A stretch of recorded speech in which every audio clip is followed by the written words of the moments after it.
Welcome everyone to the program. I'm Millicent Walker in Lagos. We begin with Rishi Sunak, who has said he is not daunted by the scale of the challenge as he became Britain's third Prime Minister in 2 months, pledging to restore trust, rebuild confidence and lead the country through an economic crisis. The 42-year-old former hedge fund boss, who has only been in elected politics for 7 years, has been tasked with bringing an end to the infighting and feuding at Westminster that has horrified investors and alarmed international allies. He said outside Prime Minister's residence at Downing Street, where he shunned the normal tradition of standing with his family and political supporters, that he fully appreciates how hard things are. He says that he understands too that he has work to do to restore trust after all that has happened. Mr. Sunak, one of the richest men in Parliament, is expected to slash spending to plug an estimated £40 billion hole in the public finances created by an economic slowdown, higher borrowing costs and a 6-month program of support for people's energy bills. Our London correspondent Juliana Laika joins me now for more. Hi Juliana, what's the mood like today in London?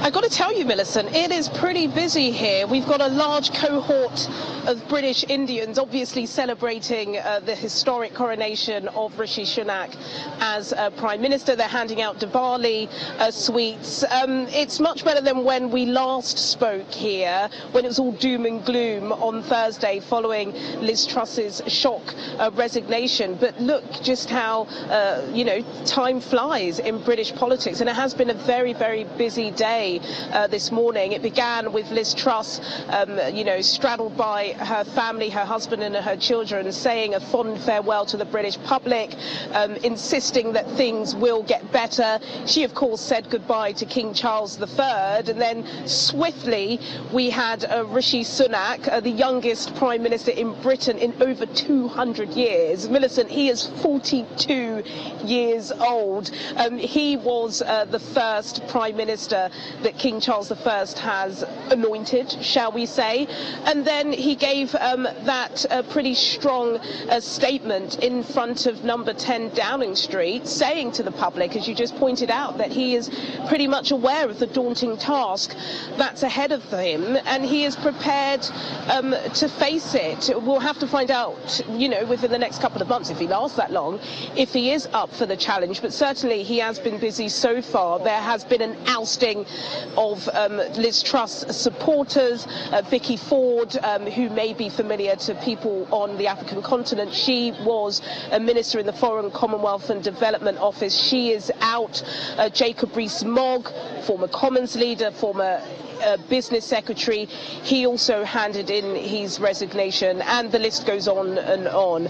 There have been some big ministerial positions announced. The first one, Jeremy Hunt as Chancellor, I think we were all expecting that. He went down very well with the markets as soon as he was able to shore up some stability and calm and transparency and accountability, which we know investors like. So he's going to be staying, so he'll be delivering that fiscal statement on Halloween. Not a great day, Monday, October the 31st, trying to spell out how this Conservative government plans to fill that £40 billion hole in the coffers. And then we've also heard that Nazim Zahawi, who was once a Chancellor too, just a couple of months ago, he is also going to get a top ministerial position. We are yet to see what happens with some of the top women. I do know that Suella Braverman, not very popular amongst some people, she resigned as Home Secretary. She has been seen going in just over there, literally 30 seconds away from where I am, Millicent.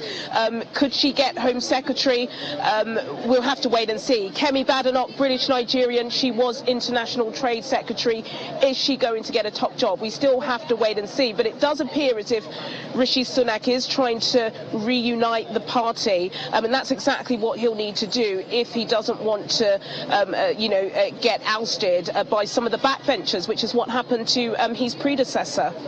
And would you say that based on the list with this reshuffling, because we heard that, for example, Boris Johnson's most loyal supporters, Jacob Rees-Mogg, you mentioned him, that he resigned and then someone else took place. When you look at, you know, the names he's putting up and those that are leaving, is it representative? Do you think there will be that unity? And, you know, he also had a lot to say about former Prime Minister Boris Johnson in his speech today.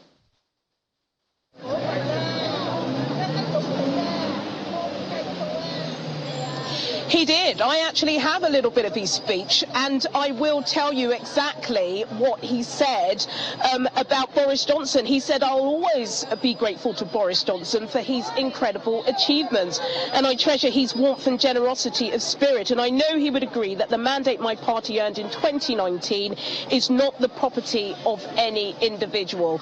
He also said some fond words for Liz Truss before saying that he was obviously brought in to repair some of her mistakes. We have seen that Boris Johnson has in fact tweeted and shown his support for Rishi Sunak, but people are still very, very bruised, Millicent, and I think, you know, that is something that the Tory party will want to, you know, wash over in the press, but some of them are starting to show some of their dismay. Again, a lot of Tory backbenchers, particularly the females, are waiting to see some of these big cabinet positions being given to some women. The European Research Group, which is a very influential group within the Conservative Parliamentary Party, yesterday they came out just before the announcement of Rishi Sunak's success, saying they couldn't publicly endorse any one candidate. So I think there are some bruised feelings. There are some people within the grassroots of the Conservative Party that, quite frankly, just don't want Rishi Sunak. You know, they still feel that he betrayed the former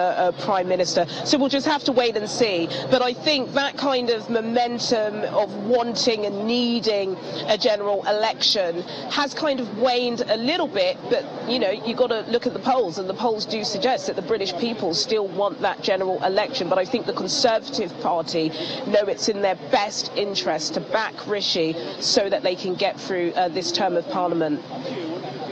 It's really been a busy day for you, but just before we let you go, we have heard this great speech today, but we have also heard the same speech from Liz Truss, from Boris Johnson, you know, so, I mean, what happens in the future? What will happen with all of the issues that he will be looking at? He said profound economic challenges still awaits, you know, the United Kingdom. So what changes, what are they hoping that will happen to make things better for the people? So why are you particularly excited about Rishi?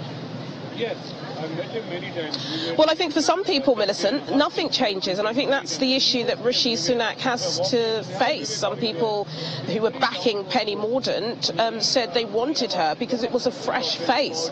With Rishi Sunak, you know, he was by Boris Johnson's side through many of the issues that we face. Let's not forget as well, he also received a fine from the Metropolitan Police for breaking lockdown rules. But I think it's pretty obvious that, you know, his politics is far removed from Liz Truss. You know, he called Trussonomics during the summer fantasy economics. He was proven right in a fantastic way. You know, political commentators are saying the history books will write for years and years to come about his fantastic political comeback. But it is going to be difficult, and you know, the Prime Minister has said it's going to be difficult. You know, I sound very repetitive, but it's important to say that Britain is going through really difficult times at the moment. We're almost certainly in a recession. We talk about inflation figures being at 10.1%, but we had data this morning showing that basic staple foods such as bread, pasta, milk, you know, they are up 61%, Millicent. That is a lot of money, and people are really struggling. And we know that Rishi Sunak, unlike when he was Chancellor and he was able to offer vouchers for Eat Out to help out, paying people to stay at home during lockdowns, he has not got that money in the coffers to be able to do that. So trying to support those who are really struggling at the moment while keeping the markets happy is going to be really tough. But according to Conservative parliamentarians, most Conservative parliamentarians, he is the man for the job. But let's see if I'm saying that this time next week. We continue to look to you for the developing story there. Thanks a lot.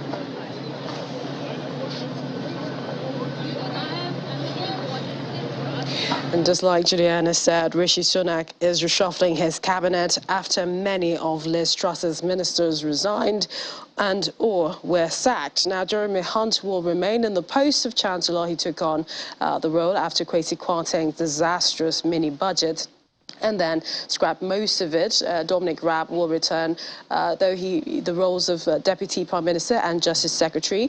We mentioned Jacob Rees-Mogg, one of Boris Johnson's most loyal supporters. He resigned as Business Secretary, while Brandon Lewis stepped down as Justice Secretary. Of course, Mr. Sunak earlier became UK Prime Minister after meeting the King Charles, at Buckingham Palace.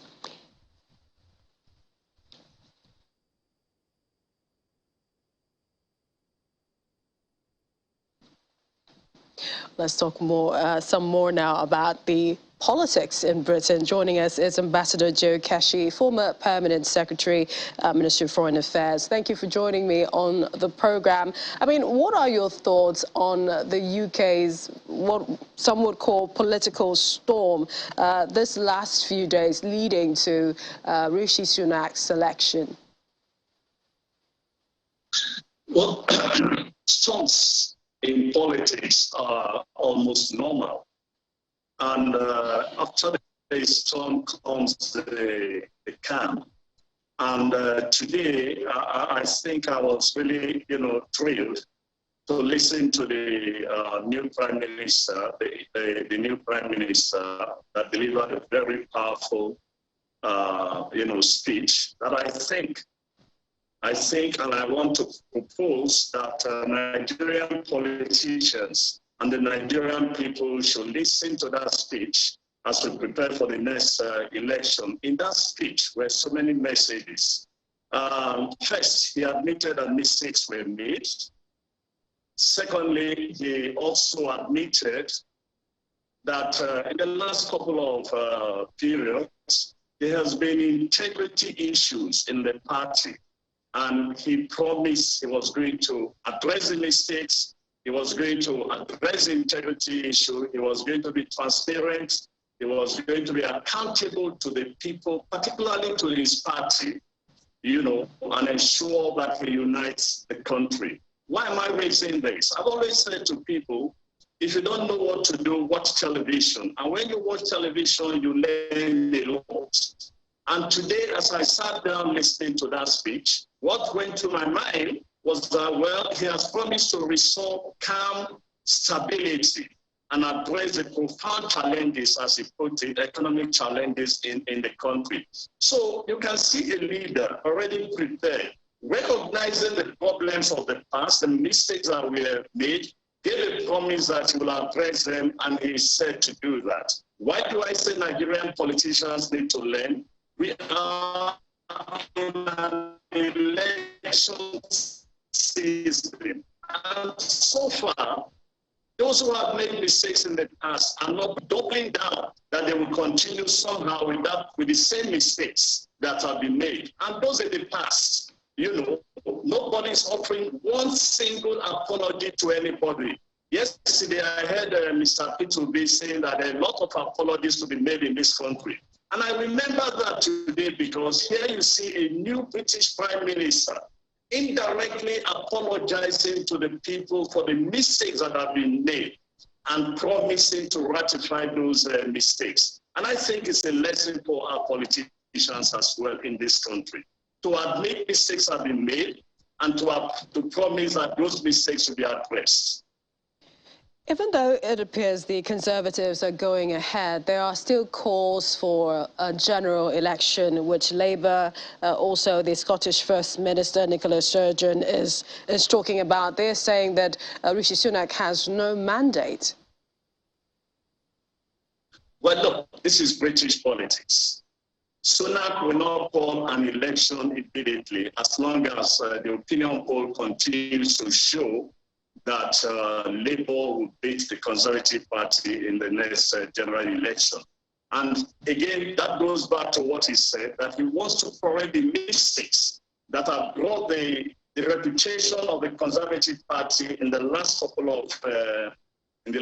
of years. I mean, in the last 1 year actually, beginning from the mistakes made by Boris Johnson, that actually, was doing relatively well. But as Boris Johnson, just because he lied and he lost the confidence of the people, the confidence of his party, and then came the last Prime Minister, Mrs. Truss. Her problem was that she moved too fast, even before the people were ready for her, and created a lot of mistakes, as the new Prime Minister admitted.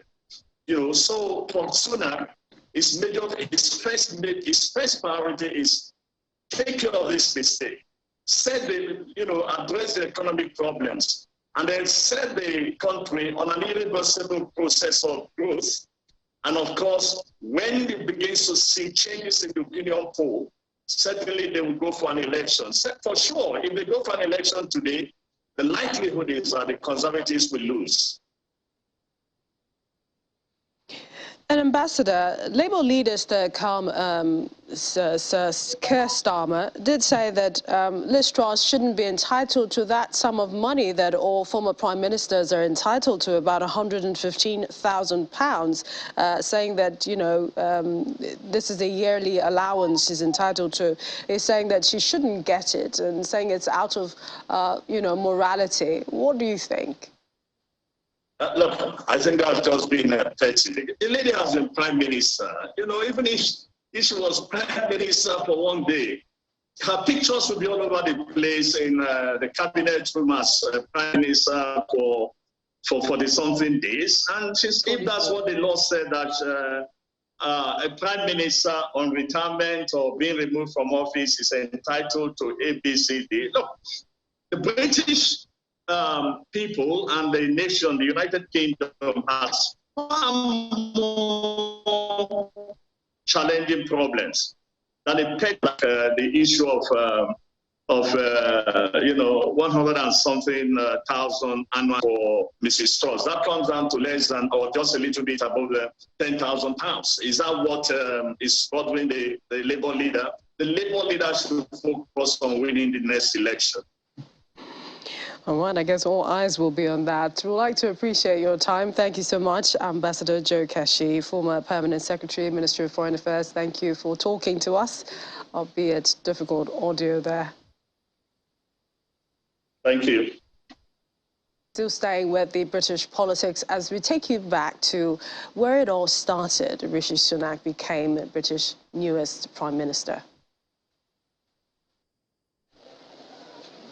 Britain's next Prime Minister, Rishi Sunak, was greeted by cheering Conservative Party lawmakers at their party headquarters in London on Monday after he was declared the winner of an accelerated leadership election. Rishi Sunak won the Conservative Party's leadership race to become the next UK Prime Minister, a development following weeks of turmoil as Mr. Sunak will be the third British Premier in 2 months after Boris Johnson and Liz Truss resigned. In his first public remarks, Mr. Sunak has promised to serve as Prime Minister with integrity and humility, while warning the country faces a profound economic challenge. The United Kingdom is a great country, but there is no doubt we face a profound economic challenge. We now need stability and unity, and I will make it my utmost priority to bring our party and our country together, because that is the only way we will overcome the challenges we face and build a better, more prosperous future for our children and our grandchildren. I pledge that I will serve you with integrity and humility, and I will work day in, day out to deliver for the British people. However, the UK's Labour Party say Mr. Sunak has no mandate. British Labour Party Deputy Leader Angela Rayner says it's been a disastrous Conservative budget and calls for a general election. Labour thinks that we should be having a general election. I think everybody who I've spoken to, the public, have said we should be having a general election. There is no mandate now. The Conservatives have completely broken their promises, broke our economy, and now they want to see a general election. They can't just keep doling out prime ministers every month because they're in total chaos and they've lost control of the market and haven't got any ideas of how they're going to tackle the cost of living that people are facing. A similar opinion shared by Scottish First Minister Nicola Sturgeon, who spoke during a visit to a children's home in Coatbridge, Scotland. They have no mandate, and it is a democratic necessity that people get their say on who occupies number 10 Downing Street, and that this isn't just decided by Tory MPs or at most by the membership of the Tory party. It's a democratic outrage that that should be yet again what people are being expected to put up with. Meanwhile, Indians have expressed pride, excitement as Rishi Sunak becomes the first British Asian Prime Minister. In a tweet, India's Prime Minister Narendra Modi congratulated Sunak on his victory, saying he is keen on working closely together. I think it's an exciting thing to the extent that one doesn't have to be a certain color or a class in order to become the Prime Minister of any country. I think we've passed those boundaries. That's a good thing. It's Conservative Party after all, so I hope that their policies are ones that are good for all people, not just for the wealthy. Rishi Sunak, one of the wealthiest politicians in Westminster, will become the country's first leader of colour and the country's third Prime Minister in less than 2 months. And the tasks ahead include tackling Britain's economic challenges after political turbulence hit borrowing costs and pushed mortgage rates higher, and holding Britain's dominant political party together. Well, Rishi Sunak grew up near England's south coast, where there is a relatively low number of people in South Asian heritage. The suburban Southall in West London has been known as a hub of the community since the 1950s. The mood there is mixed regarding Mr. Sunak's rise to the pinnacle of British politics. Some people spoke with pride about the former finance minister's heritage, while others insisted his policies and effectiveness mattered much more than his ethnicity. So many Asians living here, and I am living here in this country about 42 years, since 42 years, So it is a long time. So anything can happen, when you are living in a multicultural society, So anyway, all the best for Rishi and for our country. No, because being somebody who's non-white myself, I would have wanted somebody with a few more, a few more scruples probably, being a bit more left-leaning maybe, especially coming from, a minority and having suffered certain things, you would want somebody to understand that, and I feel like he doesn't. I might be wrong. Let's see. Yeah, it's a proud feeling as an Indian. So I like him. If he become a Prime Minister of UK, it's good. It's good for UK economy as well. Oh, non-white or white doesn't make any difference because he is born in England and he's born and brought up here only. So I don't think so there is any difference. And when we talk about England, I think is the only country who never, done racism with anybody. So I don't think so. We should go for the deserving candidate rather than looking for white or non-white.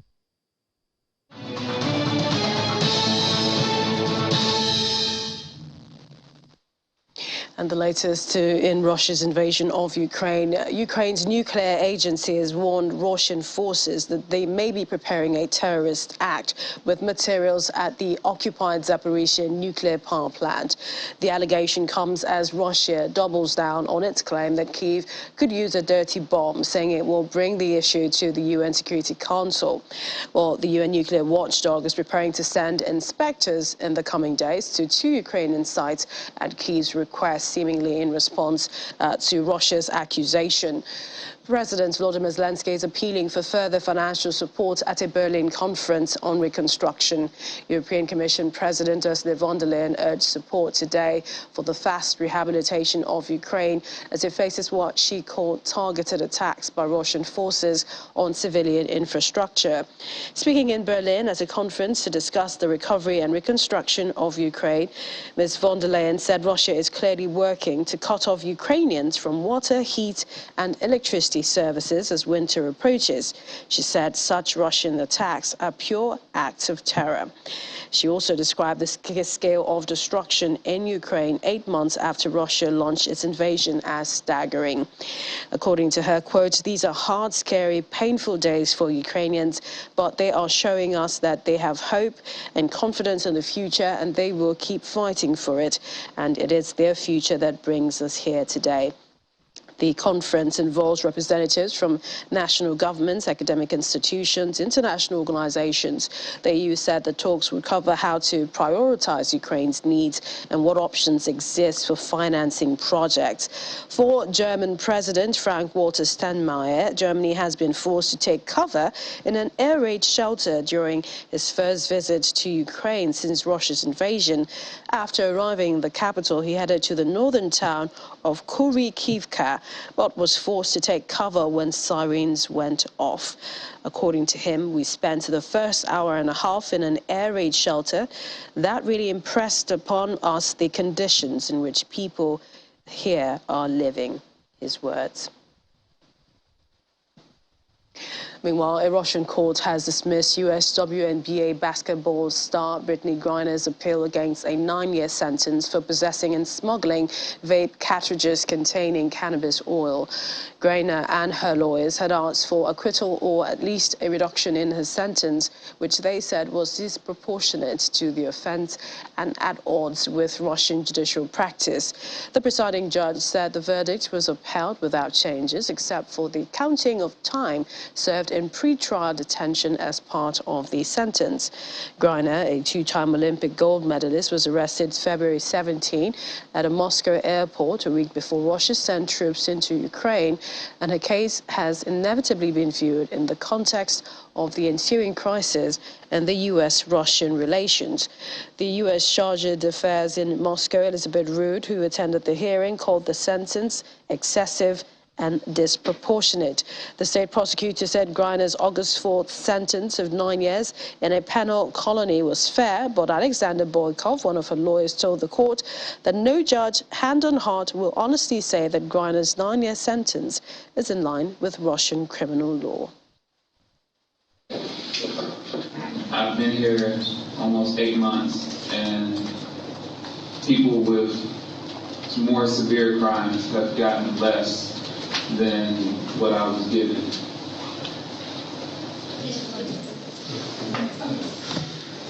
I want to also apologize for this mistake. I said in my first court that yes, I plead guilty. I did not intend to do this, but I understand the charges brought against me, and I just hope that that is also taken into account too as well. That I did plead guilty.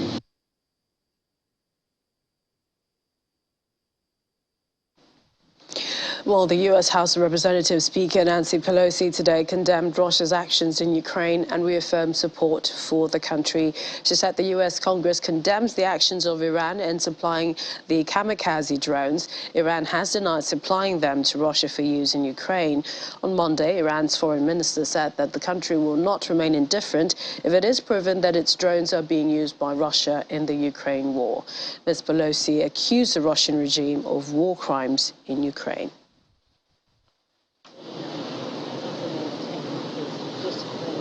8 months into Russia's unprovoked, unjustified war against Ukraine, the deaths, displacements, and destruction continue. In the last 2 weeks alone, Putin has launched a further campaign of horror, unleashing swarms of drones against cities visible from the streets, designed to terrify and to kill. The Congress condemns the actions of Iran in supplying these kamikaze drones. Putin is also targeting and destroying Ukraine's power stations, seeking to deprive Ukrainians of heat and power as winter approaches. Using rape, kidnapping, and other atrocities, kidnapping of children as a weapon of war, is outside the circle of civilized human behavior. Attacking civilian infrastructure is a war crime. Putin's latest tactic is to escalate a war that he began and that he is losing. All of us here pledge to stand with Ukraine and with the Ukrainian people for recognizing their courage. In Crimea and other territories that he has attempted to illegally annex and across the country, until victory is won. And that is what we will do, until victory is won.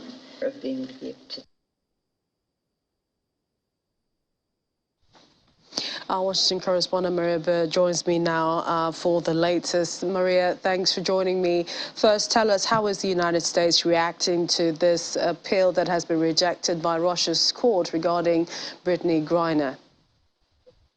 The U.S. is obviously extremely upset and bothered by this, and is concerned that this is going to be a much longer process than they anticipated. We all know that she was detained just right before the invasion of Ukraine. We also know that this is a political issue that has come out. The White House has released a statement today stating that they are vehemently against this and that they are requesting and believe that she is being wrongfully detained. It's also would be clear to note the fact that there was a woman just slightly before Brittany Griner that was detained by Russia for the same sort of offense as Brittany Griner's offense, and was only detained for a few months. So there's a much larger picture to this as to why her detainment could potentially be much longer. And furthermore, there's major concerns by Americans, and specifically her family, as to how she may be treated and if she will end up going into indentured servitude, which is, just next step from slavery. We have heard today the state prosecutor saying that her sentence was one that, they haven't actually seen in Russia, so raises a lot of questions as to why the judge handed that sentence down. But then we know that there was supposed to be a call between both presidents, Vladimir Putin and Joe Biden. That has never happened. Will that happen at any point? Well, we can see where not only the White House, but Congress also stands on the Ukraine-Russia war. This is one of the reasons why there are many Democrats and Republicans that are asking for greater impact from the U.S. as it relates to the war, for this war to come to an end. It is going to be highly unlikely that you will see much of a conversation between the president of Russia and President Biden, just due to the fact of the nature of the relations at this time. So this is a very unfortunate and untimely and truly devastating for many Americans as to what they're seeing happening with Brittany Griner, with her sentence. As you mentioned, this is very unprecedented and has not been seen before.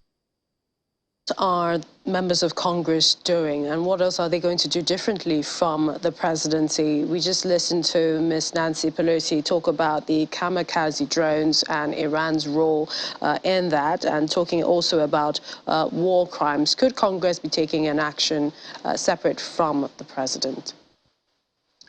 Congress could. Do we believe that that is in the foreseeable future? Not right now. We are less than 3 weeks away from midterm elections. So I don't see where Congress is going to try to do anything that would potentially create any distractions from the impending elections. But it is highly likely that after the elections are over, there will be additional conversations and potentially action by Congress that could differ. But it is of the hope, as we know, that Nancy Pelosi has been a long-time professional friend and work with President Biden, that she will try to find a way for both the White House and Congress to come together to a agreement and to a way to move forward. And finally, Maria, before we let you go, how are experts defining the current relations between Russia and the United States? At this time, the relationship is one that many experts are describing as broken. We know that not only has the White House spoken out and has been actively engaged, but we know that individuals that have had relationships in Russia before have also tried to mend ways with Russia. But at this time, we also know that export-import business relations have drastically ended and changed. And so if we're looking at how hard it'll be to mend, I think that we are a long way from getting back to a mended relationship between the U.S. and Russia. And I think the time is not even at the forefront of what we can even estimate currently because of how the U.S. has been so vocal and stood out in support of Ukraine as it relates to the war. And we also know that prior to the Ukrainian war, the U.S. and Russia were definitely in somewhat of contentious relationships. Thank you, Maria Bird, our Washington, D.C. correspondent. Thanks for that latest.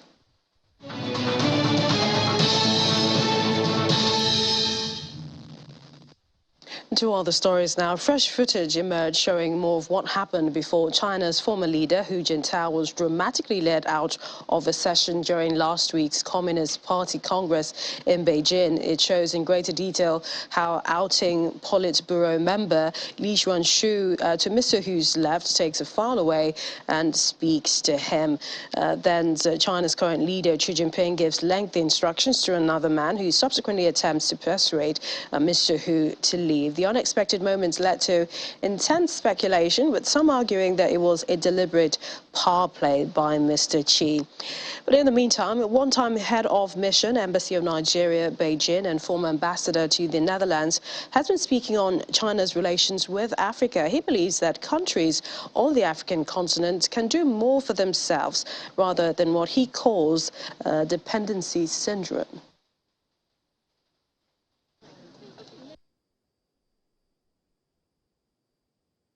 I'm not quite comfortable with the dependency syndrome among African countries, including Nigeria, in their relationship or relations with China, because there is so much for Africa to learn from China.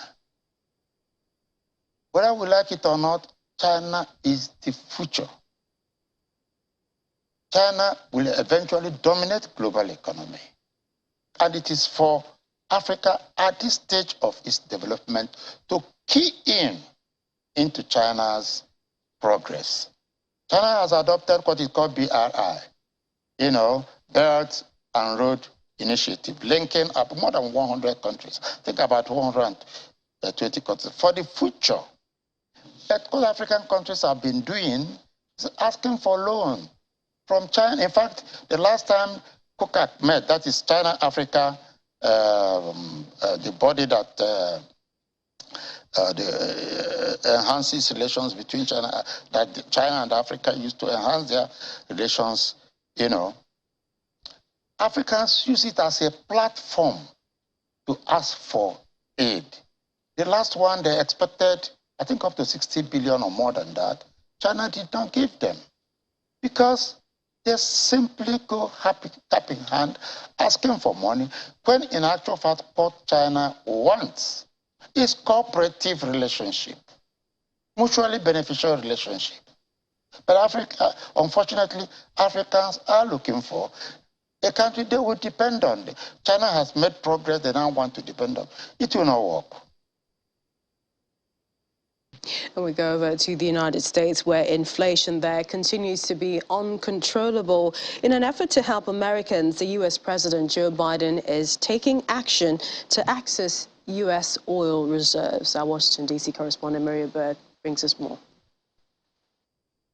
The U.S. President Joe Biden announced that he plans to sell an additional 15 million barrels of U.S. crude oil's strategic reserves in an effort to decrease the growing price of gas in America, and urged energy companies to help by not using profits for market investments. My message to the American energy companies is this: you should not be using your profits to buy back stock or for dividends. Not now, not while a war is raging. These recent actions by President Biden have taken the U.S. oil reserves to the lowest they've been in 30 years. But the Biden administration believes this is the best course of action after OPEC decided with Russia to cut oil production. We're going to continue to stabilize markets and decrease the prices at a time when the actions of other countries have caused such volatility. Increasing gas prices are just one of the major impacts of inflation in the U.S. From Washington, Maria Bird, Channels Television News. We go on to the African continent, where in Uganda, 11 children have died after a fire broke out in the early hours of today at a school for visually impaired children. 4 others are said to be in critical condition and are being treated in hospital. Officials say they are investigating the cause of the fire at the boarding school in Mukono, east of the capital, Kampala. It is thought that there were at least 27 children sleeping inside the affected dormitory at the Salama School for the Blind. Distraught parents have gathered at the site. I received a call from the School of the Blind. We went with the ambulance to rescue some. Unfortunately, we found when some have died. Then we only brought 6 who are still alive. Our team, that is the nearest police, that is Mukono, rushed to the scene to assess the situation and see what they can do. But when they reached, they found that already 11 pupils had already died, and the community had managed to rush other 6 victims to the nearest clinic for first aid. So immediately we started the investigations, and the investigations are ongoing. Quite tragic. Well, there has to be a commitment to a long-term solution to the conflict in Ethiopia. This is according to the director of Horn International Institute for Strategic Studies, Dr. Hassan Kananje, reacting to Monday's meeting of negotiators for the Ethiopian government and regional forces from Tigray and the South African capital, Pretoria. Mr. Kananje says the process needs to be as inclusive as possible. The meeting is the first formal peace talks since war broke out 2 years ago. The talks are expected to end on the 30th of October. It is important in part because the mediators have managed to get both parties to a negotiating table. To the extent that they've been able to get to that agreement is important, and it's likely then that we may perhaps see a ceasefire in the coming days. There has to be a commitment to a long-term solution, and finally, the process needs to be as inclusive as possible to prevent the specter of spoilers actually destroying the entire process.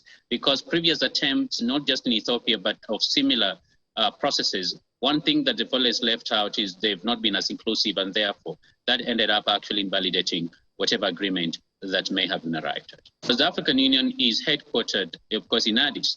And so there have been sentiments that perhaps because of that, it may be compromised to some extent. But there's also another aspect that the African Union has not demonstrated that they have the capacity for enforcement. Any agreement that cannot be enforced through both incentives as well as sanctions, it stands, or rather it risks being violated by the parties. Meanwhile, the U.S. says the ongoing conflict in northern Ethiopia is one of the worst humanitarian crises in the world, and all hostilities should immediately stop. White House spokesperson Karine Jean-Pierre said this during a news briefing, commending South Africa for hosting the first formal peace talks since the war broke out. The talks come after the Ethiopian military and their allies, who include troops from neighboring Eritrea, captured several large towns in Tigray. South Africa, African Union-led talks kicked off to address the conflict in northern Ethiopia. We commend South Africa for hosting the talks. After nearly 2 years of conflict, the crisis in northern Ethiopia is one of the worst humanitarian crises in the world. We call on the government of Ethiopia and the Tigrayan authorities to engage seriously in the AU-led talks to achieve an immediate cessation of hostilities, unhindered delivery of humanitarian assistance to all Ethiopians in need for the Western Hemisphere, what we're seeing currently. We head now to South Africa to meet Thando Ntuli, winner of South African Fashion Week's 2022 Young Talent Award. Her Mankus women's wear label draws inspiration from Ntuli's mother and grandmothers to create an intergenerational style focused on durable fabrics, as well as items that can be layered together. This season's collection looks at the various roles that South African women, in particular mothers, take on in the course of their lives. In her Johannesburg studio, fashion designer Thando Ntuli is getting pieces ready for her label, Munkus, ahead of her show at the South African Fashion Week. Ntuli says she designs clothes that are made to last, to be passed down over generations, to be layered and reinvented as the wearer wishes. If I go into the world, I kind of want to use Munku or have people wearing the clothes have the same idea. I can take on the world and still be as comfortable as I want, still be as true to myself as I want, and still have the sense of home, which might be South African, which might be who you are at home, which might be the love or family members give you. But I kind of just want the sense of home to kind of be given or transferred to the people wearing the brand or sharing the brand or speaking about the brand. So I named it something that gives me the sense of home, which is Munkus. The 25-year-old who grew up in the township of Soweto took inspiration from the dresses and skirts she used to borrow from her mother and grandmother in the 1980s and 1990s. This collection is inspired by my mom. I kind of looked into the 5 personas that my mom represents. She's basically a giver, a nurturer, a lover, a fighter, and a leader. So you'll see the different silhouettes from like suit structure to like flow, free, power in terms of color as well, and still a lot of layering, but it kind of represents everything that she kind of showed me in my life and the many hats women have to wear. And I think a lot of people can relate, not to my mom specifically, but all mothers within South Africa or an African context. In April, Ntuli won the South African Fashion Week's 2022 New Talent Search competition, giving the young designer a platform to show and share her designs. She's also traveling to the Fashion Weeks in Lagos, Nigeria, and Nairobi, Kenya to show her work there. Growing from home is the best part because that's where you aspire to be at first. If I can make it at home first, it means I'm ready to take on the world. And if you can get recognition at home, it means more than the rest of the world for me. But I think it's always a good push to have people who believe in you and also have your country behind you before you kind of take leaps in other countries. Munku's collection for the autumn-winter show is called Umama Wam, which means my mother in isiZulu language. Ntuli is amongst a growing crop of local South African designers who are making waves in the international fashion scene.